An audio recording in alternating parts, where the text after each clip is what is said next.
सरकार के 3 साल पूरे होने के शुभ अवसर पर मैं आप सबका इस सभागार में अभिनंदन करता हूं, स्वागत करता हूं, अपनी ओर से जोहार करता हूं। आज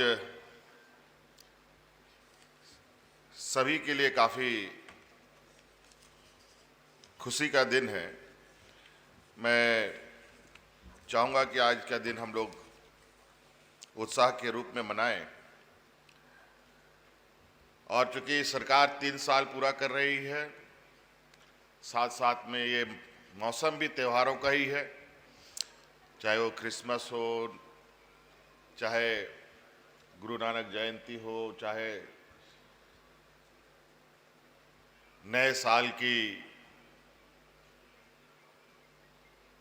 इंतजार कर रहे हम सभी लोग जो कुछ ही दिनों में हमारे सामने नए साल की हम शुरुआत करेंगे।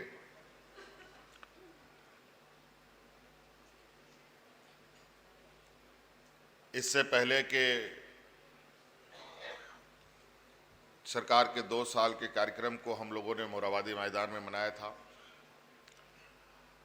इस बार चूंकि कई कार्यक्रम राज्य में विभिन्न अवसरों पर आयोजित हुए हैं और हम लोगों ने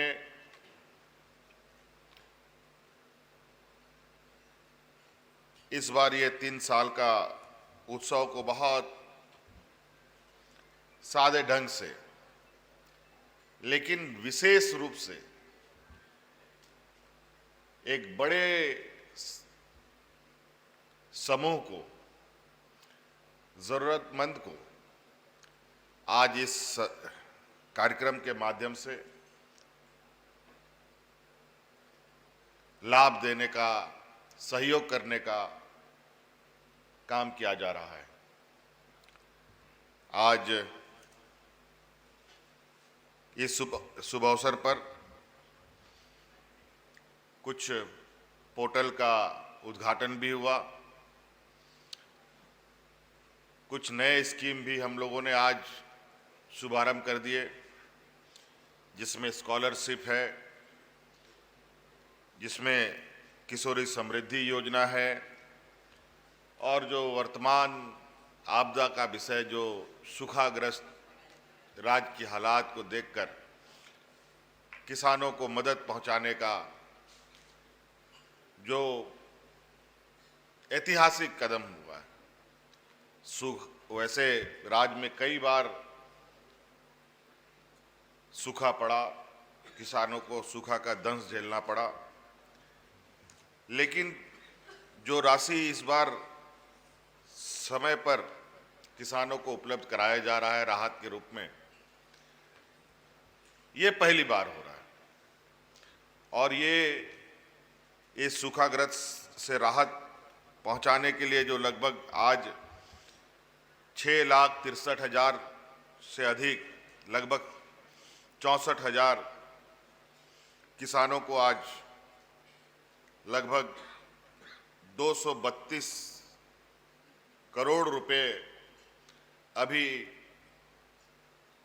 एक बटन दबाकर पूरे राज्य में वितरित कर दिया गया।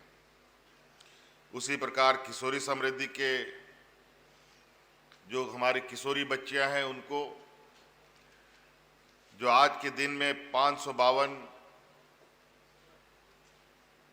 किशोरियों से अधिक बच्चों को के बीच में लगभग 219 करोड़ रुपए वितरित किए गए। स्कॉलरशिप के माध्यम से लगभग 21 लाख, 21.5 लाख से अधिक बच्चों के बीच में आज स्कॉलरशिप बांटा गया, जिसकी रकम लगभग 438 करोड़ रुपया है।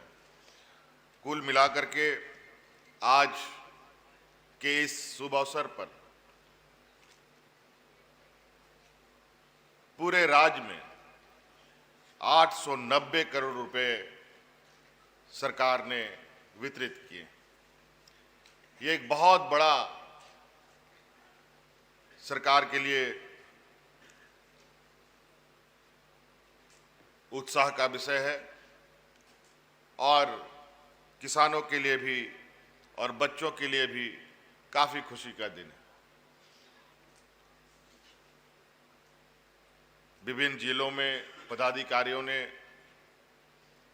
मंत्रियों ने इस स्कीम को आगे बढ़ाया।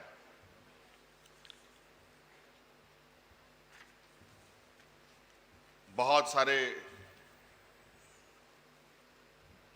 योजनाएं हम लोगों ने प्रारंभ किए हैं।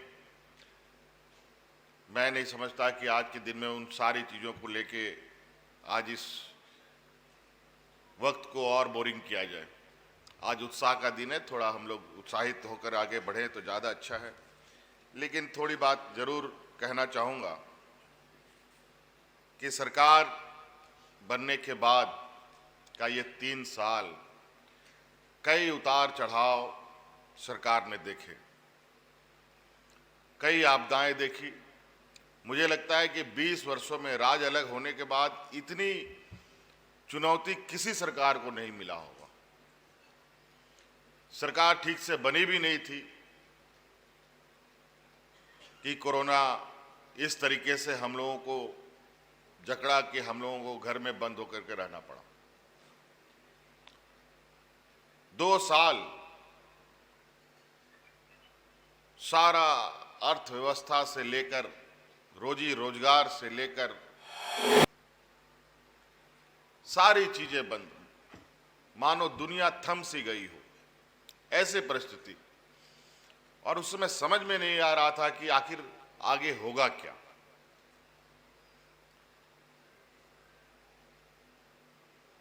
बहुत ही चिंता का विषय था। ये तो वही वाली बात हो गई कि सर मुड़ाते ओले पड़े। लेकिन हम लोगों ने हार नहीं मानी। आपने देखा उस वक्त का जो राज्य लगभग हर चीज में पिछड़ा हो और देश के पिछड़े राज्यों का मोहर भी लगा हुआ, जहां पर डॉक्टरों की अभाव, संसाधनों की अभाव, ऐसे स्थिति में भी इस राज्य में कोरोना में कहीं पर भी कोई अफरा तफरी की स्थिति हम लोगों ने नहीं होने दी। जहां समृद्ध राज्य, जहां बड़े बड़े अस्पताल, बड़े बड़े व्यवस्थाएं, बड़े बड़े डॉक्टर, देश दुनिया के नामचीन डॉक्टर, देश दुनिया के नामचीन अस्पतालों में से ऐसे ऐसे राज्य रहे, वहां पर जो कोरोना की स्थिति था आप लोगों ने देखा कि लोग जानवरों की तरह मर रहे थे।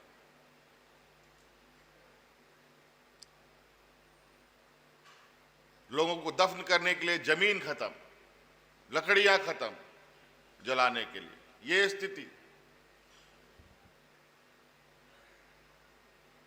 मजबूरन लोग अपने परिजनों के लाश को चील कौओं को खाने के लिए खुले मैदान में छोड़ देते थे। इतना भयावह मंजर था। लेकिन यहां जहां सबसे अधिक मजदूर, किसान लोग वास करते हैं, गरीब लोग वास करते हैं, यहां तो ऐसे ऐसे लोग हैं जहां एक दिन काम ना करे तो उसका चूल्हा भी ना जले, भूखा सोना पड़ेगा। ऐसे हालात इस राज्य में विगत 20 वर्षों से व्याप्त रहा। आज इस मंच से किसी को मैं कोसूंगा नहीं, लेकिन दुर्भाग्य 20 वर्ष का रहा जो सफर था, जब लोग हाथ में राशन कार्ड लेकर के लोगों को मरने पर मजबूर हुआ। और ऐसे विकट परिस्थिति में मजदूर घर के बाहर जाता है तो बीमारी से मरता है, घर में रहता है तो भूखा मरता है।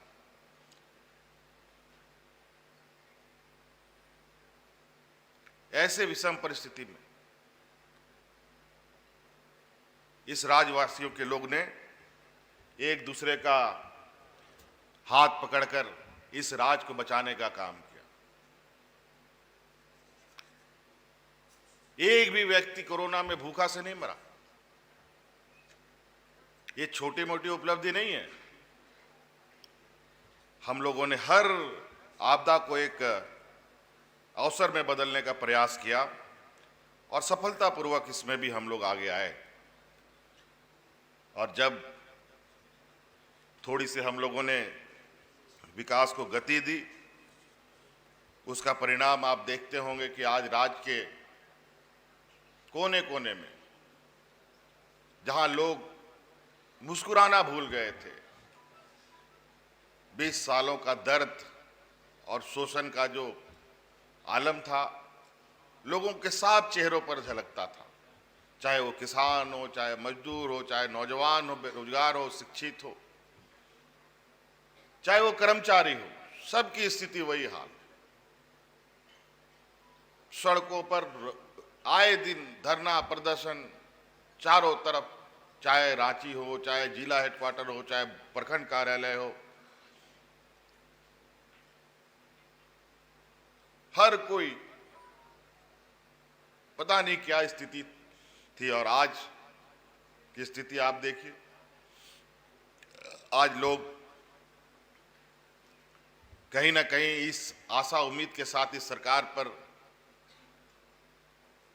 बनाए रखे हैं। और चूंकि इस 3 साल तक जहां पर सबसे अधिक आदिवासी, दलित, पिछड़ा, अल्पसंख्यक बहुल ये राज्य, इन सभी वर्गों के साथ ये सरकार 3 साल उनके साथ खड़ी रही और आगे भी खड़ी रहेगी। इनकी हक अधिकार के लिए हम लोगों ने निरंतर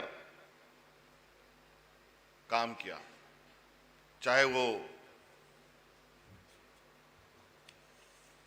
सामाजिक सुरक्षा की बात हो, चाहे वो नौकरी रोजगार की बात हो, किसानों को सम्मान की बात हो, शिक्षा की बात हो, स्वास्थ्य की बात हो, आधारभूत संरचना की बात हो या नीति निर्धारण की बात हो। इन सभी क्षेत्रों में आप उठा के देख लें, मैं इन सब के एक एक बिंदु पर जाऊंगा तो हम लोग को बहुत वक्त यहां बिताना पड़ेगा। जीवन और जीविका कैसे सुरक्षित रहे,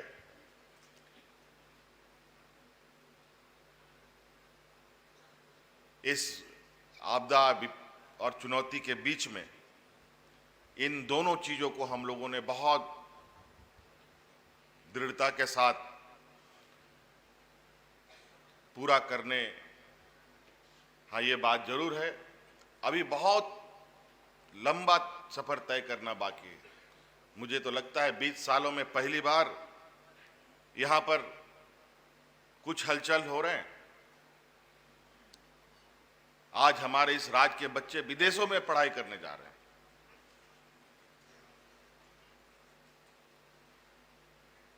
और आप देखेंगे बहुत तेजी से जो हम लोगों को इस राज्य के लिए जो हम लोगों ने तैयारियां की है विगत समयों में, उस तैयारी का परिणाम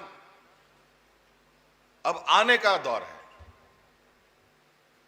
कोई भी पेड़ हम लगाते हैं तो दूसरे दिन से फल नहीं देता, फल देने में उसको थोड़ा वक्त लगता है। और आप देखेंगे शिक्षा के क्षेत्र में, स्वास्थ्य के क्षेत्र में, रोजगार के क्षेत्र में, स्वरोजगार के क्षेत्र में, नौकरी के क्षेत्र में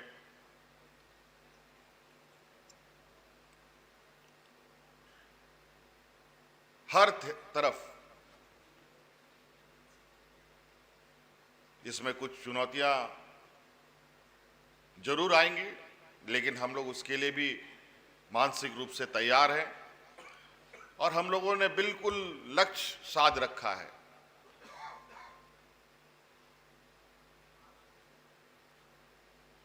और उस लक्ष्य के अनुरूप सरकार अपना काम कर रही है। आज सरकारी कर्मचारी, किसान, मजदूर, नौजवान, शिक्षित,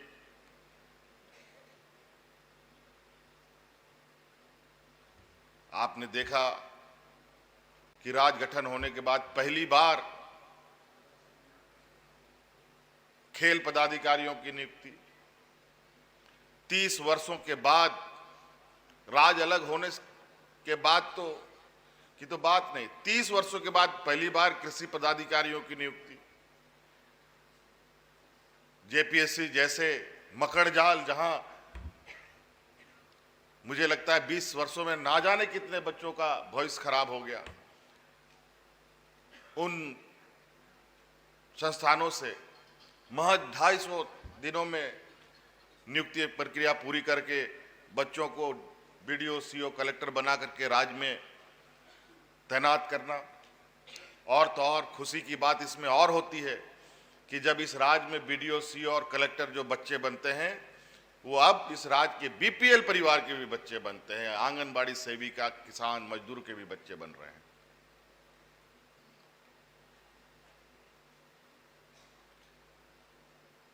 तो कई ऐसी चीजें हैं। आज खेल के जगत में देखें आप, झारखंड जैसा पिछड़ा राज्य, ना जाने किस वजह से इस राज्य को पिछड़ा कहा जाता है, मुझे समझ में नहीं आता। लेकिन दूसरे देश, दूसरे राज्य के लोग तो इसको सोने का चिड़िया बोलते हैं, क्योंकि खनिज संपदा का भरपूर भंडार है और उस खनिज संपदा का लेन देन तो इस राज्य के लोगों को उससे रहा नहीं। इसका जो भी लाभ मिला, लाभ लेने वाले लाभ लेकर चलते रहे। लेकिन इसके अलावा भी हमारे पास ऐसे क्षेत्र अभी भी हैं जो अनछुई हैं, जिसको लेकर हम निश्चित रूप से देश में, विदेशों में हम अपने राज्य का नाम रोशन कर सकते हैं। कई ऐसे राज्य हैं जिसके पास कोई खनिज संपदा नहीं है, एक भी खनिज संपदा नहीं है, लेकिन आज देश के अग्रणी राज्यों में हमारे पास खनिज संपदा भी है, अन्य संसाधन भी है,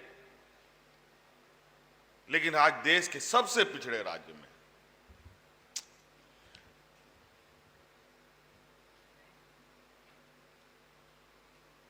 लेकिन अब मुझे नहीं लगता,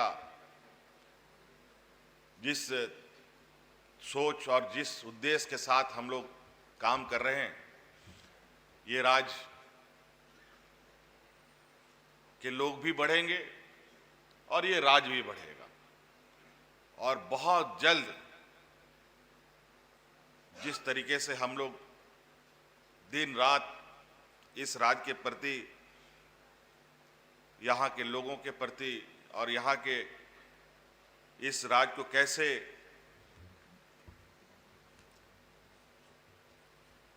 विकसित राज्यों में खड़ा किया जाए, उसके लिए जो काम हम लोग कर रहे हैं और जो धीरे धीरे वातावरण तैयार हो रहा है, बहुत जल्द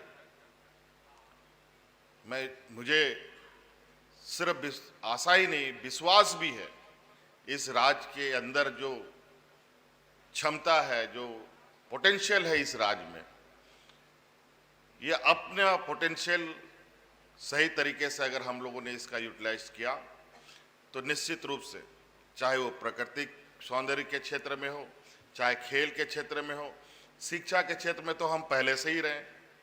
नेतरहाट जैसा स्कूल हमारे राज्य में है, जहां पर देश का सबसे अधिक आईएएस आईपीएस इसने पैदा किया।